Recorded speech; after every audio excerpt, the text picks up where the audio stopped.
चलेगा, पहला प्रश्न देखते हैं। क्षमा चाहता हूं दोस्तों, थोड़ा लेट हो गया हूं और कुछ दिनों से हमने क्लासेस भी नहीं लिए, 2 दिन से, उसके लिए भी माफी चाहता हूं मेरे भाई। चलो जी स्टार्ट करते हैं बिना किसी टाइम वेस्ट करे और देखते हैं पहले प्रश्न को। ये रहा आपकी स्क्रीन पर, फटाफट से सॉल्व करिएगा।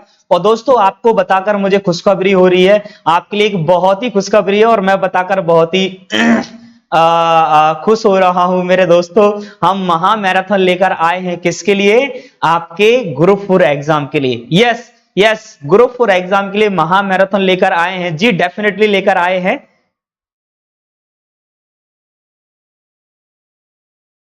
जी। ग्रुप 4 के लिए, हाँ ग्रुप 4 के लिए महा मैराथन लेकर आए हैं।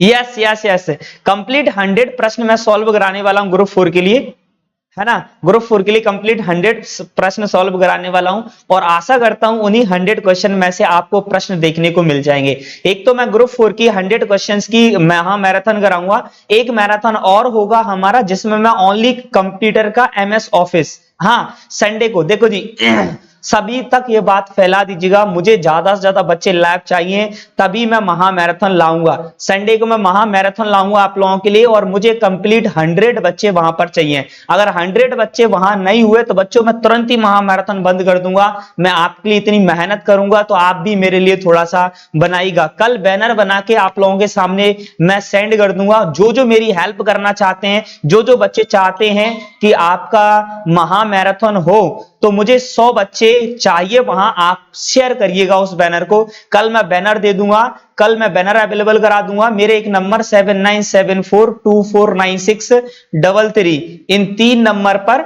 7974249633, इन 3 नंबर पर आप क्या काम करिएगा, इन 3 नंबर पर आप एक काम करिएगा, सॉरी क्षमा चाहता हूं, इस नंबर पर आप मैसेज करिएगा, मैं आपको बैनर अवेलेबल करा दूंगा और आप उसे शेयर कर डालिएगा। ठीक है जी। संडे को रहेंगे मॉर्निंग में 8 बजे से लगभग स्टार्ट करेंगे, 8 9 या 10 बजे से, मॉर्निंग में 10 बजे से हम स्टार्ट करेंगे महा मैराथन को। हाँ, आर यू रेडी गाइस? चलेगा, आर यू रेडी गाइस? अब मैं बिना टाइम वेस्ट करे अपने क्वेश्चंस को सॉल्व कराना हम स्टार्ट करते हैं। चलो जी, लिखा है आपका पावर पॉइंट 2013 में डिवाइस टेम्पलेट लागू करने के लिए निम्नलिखित में से किस मेन्यू कमांड का उपयोग किया जाता है? पावर पॉइंट 2013 में डिजाइन टेम्पलेट लागू करने के लिए किस कमांड का उपयोग किया जाता है? अगर आप डिजाइन टेम्पलेट अवेलेबल कराना चाहते हैं, डिजाइन टेम्पलेट लगाना चाहते हैं, तो वो आपको कहां जाके लगाने होंगे? फटाफट से दीजिएगा। देखो ऐसे रिस्पॉन्स होगा तो देखो यहां कम से कम 11 बच्चे लाइव हैं और 11 के 11 बच्चों ने नहीं बोला यस सर आप भेज दीजिएगा, हम लगा देंगे, है ना। ठीक है जी, आप लगा दीजिएगा, आप लगा दीजिएगा। किसी बच्चे ने नहीं बोला यस सर भेज दीजिएगा हम लगा देंगे, तो कैसे महा मैराथन करेंगे हम, बताओ भाई। लेकिन नहीं, ठीक है, देखते हैं कितने बच्चे यहां पर हमारा सपोर्ट करते हैं। यस सर, चलो जी, तो यहां आंसर होगा वो फॉर्मेट होगा, फॉर्मेट में जाके आपको स्लाइड डिजाइन पर जाकर क्लिक करना होगा और आसानी से जाकर आप वो टेम्पलेट को चेंज कर पाते हैं।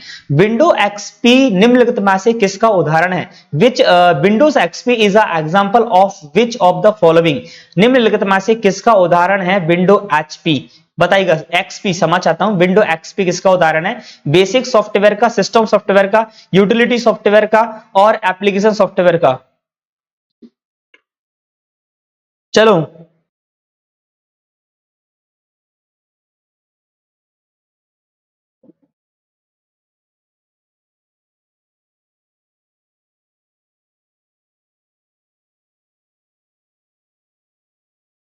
चलो जी, कोई दिक्कत तो नहीं है? हाँ, आगे बढ़ते हैं और समझने की कोशिश करते हैं। चलो जी, यस यस यस, मेरे पास आपका नंबर है, मैं मैसेज करूंगा और आप कर देना सेंड। हाँ डेफिनेटली मैं सबको सेंड कर दूंगा, आप लोग डेफिनेटली तौर पर नंबर मेरा सेव करके रखिएगा। चलो जी, तो यहां पर ये हम बात करते हैं, तो आपका जो विंडो एक्सपी है वो एक सिस्टम, वो एक क्या है? ऑपरेटिंग सिस्टम है। वो क्या है मेरे दोस्तों, वो OS है, और OS एक सिस्टम सॉफ्टवेयर होता है। आज हमारे पास समय कम है, इसलिए हम थोड़ा जल्दी जल्दी क्लास को खत्म करते हैं, क्योंकि रात में 9 बजे फिर हमारी एक नया क्लास स्टार्ट होने वाला है। नोटपैड में टेक्स्ट के फॉन्ट और स्टाइल को बदलने के लिए कौन सा मेन्यू चुना जाता है? मतलब नोटपैड के अंदर अगर आप फॉन्ट का स्टाइल चेंज करना चाहते हैं तो किस मेन्यू में जाके आप कर सकते हैं? नोटपैड आप सब जानते हैं कि एप्लीकेशन सॉफ्टवेयर है ना, एप्लीकेशन सॉफ्टवेयर है क्या?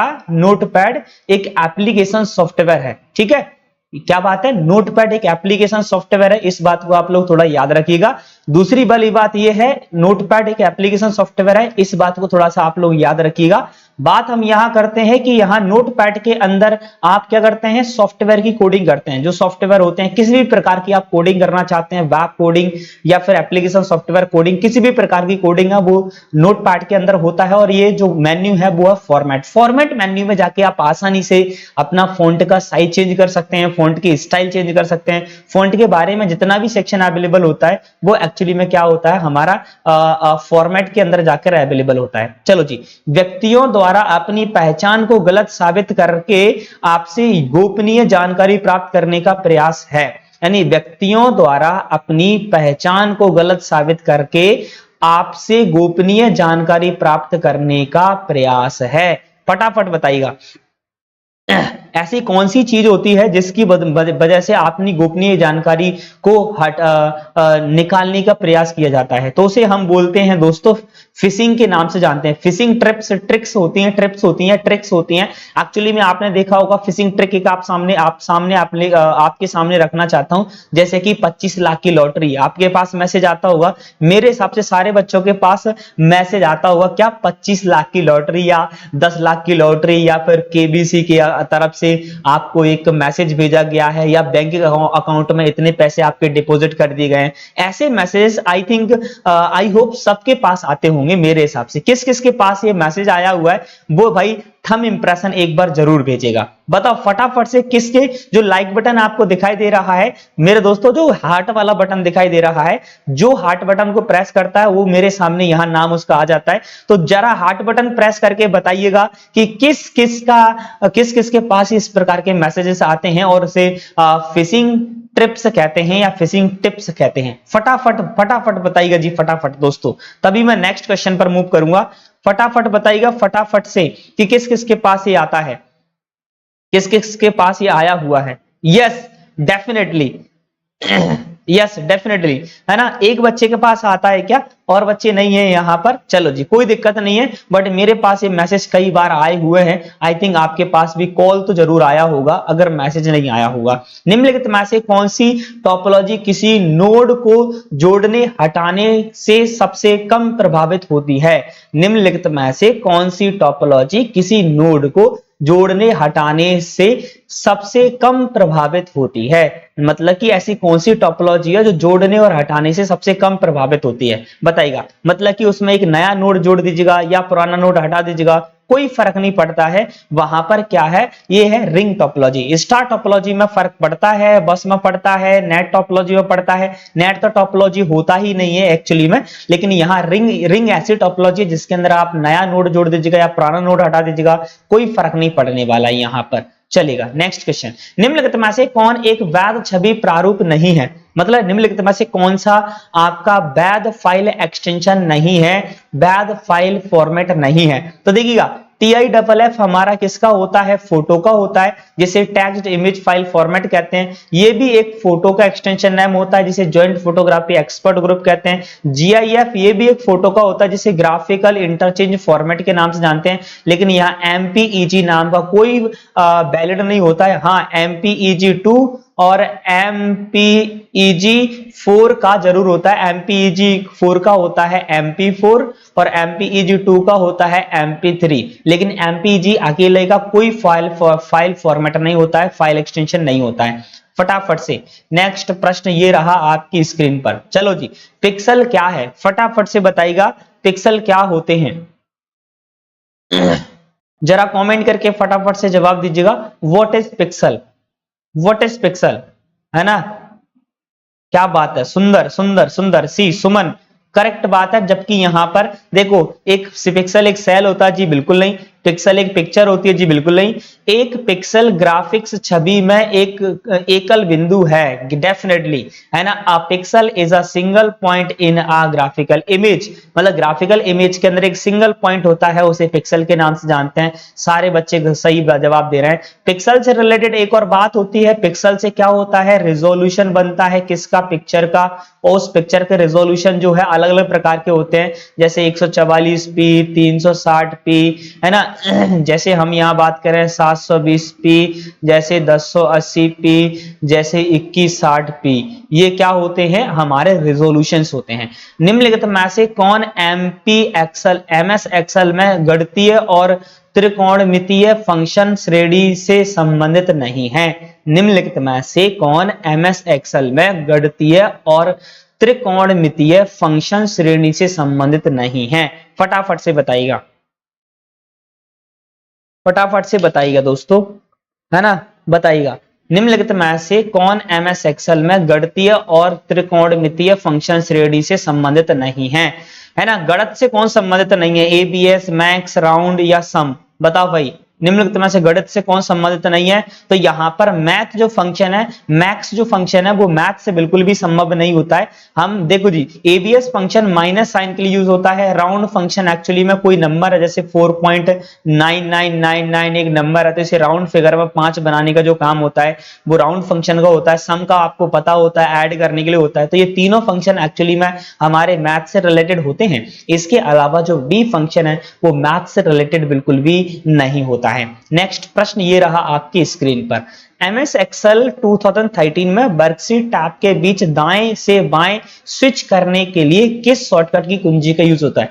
दाएं से बाएं आपको जाना है, मतलब दायां सेक्शन है, दाएं से बाएं आपको मूव करना है, तो कौन सी शॉर्टकट की यहां पर यूज की जाती है? फटाफट से यहां बताइएगा। तो दाएं से बाएं जाने के लिए जो होता है कंट्रोल प्लस अप शॉर्टकट की होता है MS एक्सेल के अंदर, लेकिन MS वर्ड के अंदर वही लेफ्ट एरो शॉर्टकट की होता है। दाएं से बाएं जाना है तो लेफ्ट एरो, और लेफ्ट से आपको राइट जाना है तो राइट एरो होता है MS वर्ड के अंदर। बट यहां पर अगर आपको दाएं से बाएं जाना है तो कंट्रोल प्लस अप प्रेस करना पड़ेगा, और बाएं से दाएं जाना है या फिर बाएं से दाएं जाना है तो कंट्रोल प्लस डाउन प्रेस करना होगा। एक बार और ध्यान से सुनिएगा, अगर आपको राइट से लेफ्ट में जाना है तो control plus up, page up press होगा, और यदि आपको लेफ्ट से राइट जाना है तो कंट्रोल प्लस डाउन प्रेस होगा।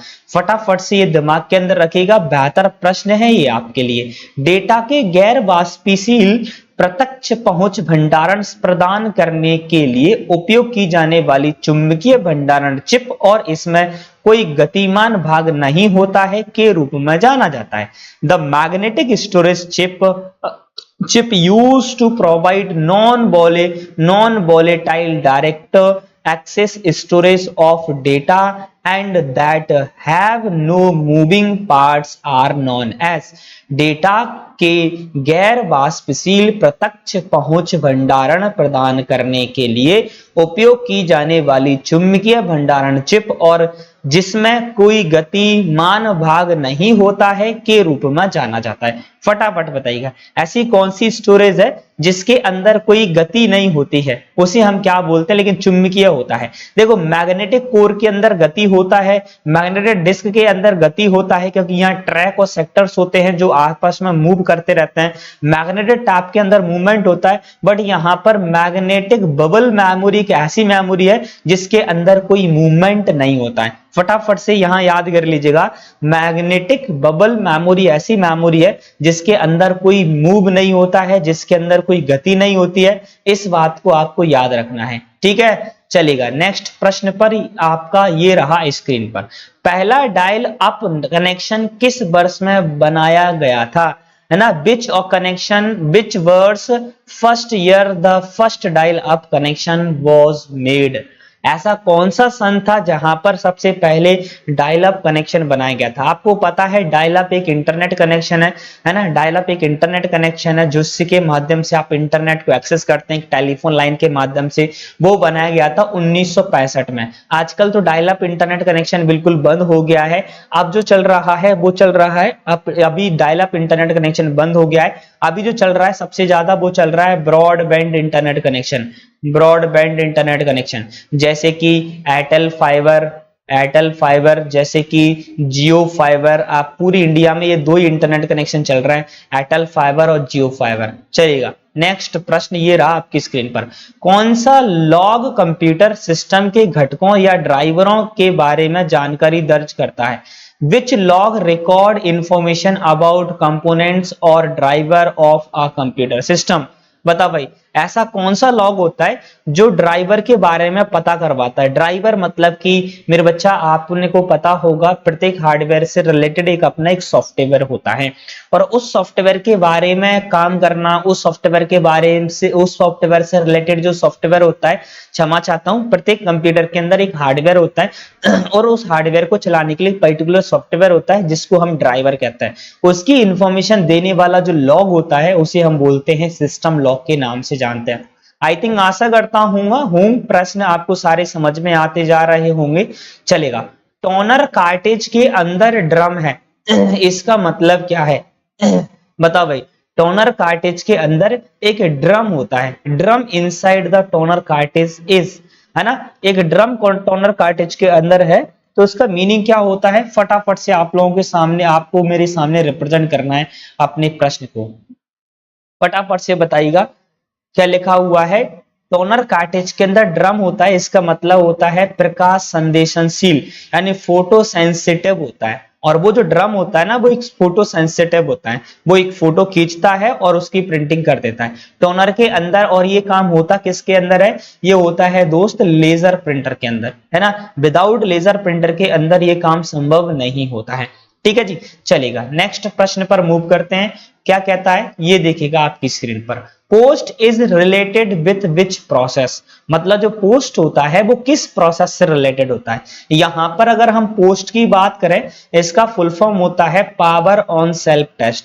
पावर ऑन सेल्फ टेस्ट इसका फुल फॉर्म होता है। और ये है क्या? एक फर्मवेयर है। और ये कहां पर स्टोर रहता है? रोम के अंदर होता है। और ये कंप्यूटर को जब हम स्टार्ट करते हैं, जब ये स्टार्ट होते हैं, काम करते हैं, और कंप्यूटर के स्टार्ट होना बूट कहलाता है। बूट दो प्रकार का होता है दोस्तों, एक होता है वार्म बूट और एक होता है यहां पर कोल्ड बूट। ठीक है, इस बात को याद रखिएगा। चलो जी, नेक्स्ट प्रश्न ये रहा स्क्रीन पर। हार्ड डिस्क के पहले सेक्टर में कितने बाइट होते हैं? हार्ड डिस्क के पहले सेक्टर में कितने बाइट होते हैं? बताइएगा। जो हार्ड डिस्क का जैसे कि हार्ड डिस्क इस प्रकार से बना होता है, तो हार्ड डिस्क का और इस प्रकार से ट्रैक सेक्टर्स के अंदर डिवाइडेड होता है। तो पहले सेक्टर के अंदर 512 बाइट होते हैं। ये प्रश्न इतनी बार आया हुआ है सीपीसीटी एग्जाम के अंदर, और ये ऐसा एक भी, मैं बच्चा बता दूं, ये प्रश्न मैं पटवारी के सॉल्व करा रहा हूं, और इसमें ऐसा एक भी प्रश्न नहीं है जो कि सीपीसीटी का ना हो। तो अगर आपको ग्रुप 4 के प्रश्न को सॉल्व करना है, ग्रुप 4 के सारे प्रश्न आप सॉल्व करना चाहते हैं, तो मैं सीपीसीटी का प्रैक्टिस टेस्ट पेपर मेरा ज्वाइन करिए। और सीपीसीटी के प्रैक्टिस टेस्ट पेपर में जितने प्रश्न दिए हुए हैं, आपका भाई दावा करता है वहां से एक प्रश्न नहीं वापस नहीं जाएगा। ठीक है, चलेगा। एमएस एक्सेल में चयनित कॉलम को छिपाने के लिए कुंजी संयोजन क्या है? कॉलम छुपाने के लिए हम Ctrl+O यूज करते हैं। क्या बात है यार, इसका तो मैं डेट बता देता हूं आपको, है ना, ये डेट बता देता हूं। ये जुलाई में हुआ था, जुलाई 2022 में ये एग्जाम हुआ था ना। अब मेरे को डेट याद नहीं आ रहा है, बट उसके अंदर ये पेपर था। के लिए डेली ले लिया करो, है ना जी। अंतिमा गोले जी, हम डेली ही कोशिश कर रहे हैं। संडे को एक और, अब बच्चे ज्यादा हो गए तो एक बार और बता दें बच्चों, खुशखबरी आप लोगों के लिए, महा मैराथन लेके आ रहा हूं, महा मैराथन लेकर आ रहा हूं। और एक और एमपी रिकॉर्ड बना रहा हूं, एमपी का महा रिकॉर्ड एमपी का महा रिकॉर्ड एक और बनाने हम जा रहे हैं। मेरे को कम से कम 100 बच्चे आप लोगों के चाहिए। ये कब होने वाला है? संडे को होने वाला है। किस एग्जाम के लिए दोस्तों? ग्रुप 4 एग्जाम के लिए। ग्रुप 4 एग्जाम के लिए ये होने जा रहा है, इस बात को याद रखिएगा। ठीक है, ग्रुप 4 एग्जाम के लिए होने जा रहा है, और ये याद रखिएगा इस बात को। ठीक है, संडे को होने जा रहा है। मेरा नंबर है 7974249633। इस नंबर पर आप मेरे को मैसेज करिएगा, मैं आपका नंबर सेव करूंगा, है ना। और मॉर्निंग में ये 10 बजे से स्टार्ट होगा, 10 बजे मॉर्निंग में क्लास स्टार्ट हो जाएगा। दिन में ये रहने वाला है, ठीक है, रहने वाला है। और आपको मैं बैनर सेंड कर रहा हूं, मेरे स्टेटस मेरा नंबर सेव कर लीजिएगा, आप मैसेज कर दीजिएगा, मैं भी आपका नंबर सेव कर लूंगा, तो मेरे स्टेटस पर आप मेरे महामैराथन का एक बैनर मिल जाएगा, तो आप लोग उस महामैराथन को बारे में शेयर जरूर कर दीजिएगा। ज्यादा से ज्यादा यहाँ 30 बच्चे हैं, अगर 30 बच्चे को बताएंगे तो कम से कम 900 बच्चों तक ये इंफॉर्मेशन पहुंच जाएगी, और 900 बच्चों में से 100 बच्चे तो आराम से आ ही जाएंगे क्लास के अंदर। 100 बच्चे नहीं हुए तो फिर भी बता रहा हूं क्लास नहीं लूंगा, ये याद रखिएगा। निम्नलिखित में से कौन सा माउस को कंप्यूटर से जोड़ने का तरीका नहीं है, मतलब जो माउस होता है उसे कंप्यूटर से जोड़ने का कौन सा तरीका नहीं है, फटाफट बताइएगा। Which of the following is not a way to connect mouse to the computer, है ना। देखो जी, सीरियल पोर्ट से आप कभी भी माउस को कनेक्ट नहीं करते हैं, PS1 से, PS2 से और USB से, ना बस कनेक्शन, इन सब से माउस को तो कनेक्ट करते हैं। सॉरी क्षमा चाहता हूं, सीरियल पोर्ट से कनेक्ट हो जाता है, बट PS1 नाम का कोई पोर्ट ही नहीं होता है, PS2 नाम का पोर्ट होता है। PS2 नाम के पोर्ट के 2 पोर्ट होते हैं, एक माउस के लिए यूज होता है और एक यहाँ पर कीबोर्ड के लिए यूज होता है। पर्पल कलर का जो पोर्ट होता है वो कीबोर्ड के लिए, और ग्रीन कलर का जो पोर्ट होता है वो माउस के लिए यहाँ यूज किया जाता है। चलेगा, लिखा आपका DVD4 पर कितनी परतें उपलब्ध होती हैं, तो DVD4 पर 4 परतें उपलब्ध होती हैं। One sided 1 layer, one side 1 layer, 2 side 2 layer, 1 layer 1 side, है ना, और 2 लेयर 1 साइड, और 2 लेयर 2 साइड, है ना, इस प्रकार से होती हैं, और 1 लेयर 2 साइड, है ना, इस प्रकार से 4 परतें होती हैं। चलो, ISP का फुल फॉर्म क्या होता है, मैं इंटरनेट सर्विस प्रोवाइडर कहा जाता है इसको, internet service provider, ISP। P का मीनिंग यहाँ क्या होता है, प्रोवाइडर, मतलब कि जो इंटरनेट की सुविधा प्रदान करता है उसे ISP इंटरनेट प्रोवाइडर कहते हैं। टैब, व्यू टैब खोलने के लिए कुंजी संयोजन क्या है, बताओ। व्यू टैब को खोलने के लिए क्या होता है, तो सबको पता है Alt+W होता है व्यू टैब के लिए, है ना। और कल मेरे को 50 बच्चे चाहिए मेरे बच्चों क्लास के अंदर, है ना, डेफिनेटली तौर पर, और सभी लोग क्लास शेयर कर दीजिएगा। और कल 100% क्लास होगा, टेंशन लेने की आवश्यकता नहीं है। अब मैं कोशिश करूंगा, 15 तारीख को आपका पेपर है, तो कोशिश करूंगा 2 महामैराथन लेके आऊं, 2 मैराथन क्लास में लेकर आने वाला हूं। एक तो 100 सुपर 100 प्रश्न, सुपर 100, एक तो क्या होगा सुपर 100 क्वेश्चन, सुपर 100 क्वेश्चन महामैराथन आएगा, किसके लिए, ग्रुप 4 के लिए, ठीक है। और एक होगा महा MS ऑफिस महा रिवीजन, ये 2 चीजें लेकर आने वाला हूं मैं, ठीक है। एक लेके आने वाला हूं सुपर 100 क्वेश्चन जो कि बहुत ही ज्यादा इंपॉर्टेंट होंगे, और एक लेकर आने वाला हूं MS ऑफिस महा रिवीजन। और ये 2 क्लास जिसने अगर कंप्लीटली देख ली, बार बार रिवीजन कर ली, तो भाई का रहा वादा, एक भी क्वेश्चन आपका बाहर नहीं जाने वाला है, ये मेरे भाई, आपके भाई का वादा रहा। चलेगा, ये एप्लीकेशन इंस्टॉल नहीं किया तो फटाफट से इंस्टॉल कर लीजिएगा, क्योंकि महामैराथन की PDF आपको इसी एप्लीकेशन पर अवेलेबल होगी।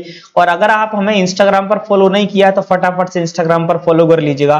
Thank you so much class attend करने के लिए। और कोई अभी हर रात में 9 बजे की क्लास और लेना चाहता है, कुछ क्वेश्चंस और, देखो जी, CPCT की जितनी भी क्लासेस पढ़ी हैं उन्हें आप जरूर देखिएगा, क्योंकि पटवारी के अंदर जो क्वेश्चंस बने हैं वो ज्यादातर CPCT से ही बने हैं। फटाफट से इनको शेयर कर दीजिएगा क्लास को, और दोस्तों के साथ मुस्कुराते रहेगा, पढ़ते रहेगा, ताकि आपके माता पिता की फिक्र जो फक्र में कन्वर्ट हो जाए। अगर आपने लाइक बटन हिट नहीं किया तो फटाफट से लाइक बटन हिट कर दीजिएगा। मिलता कल भाई, कल इसी समय पर, तब तक के लिए नमस्कार।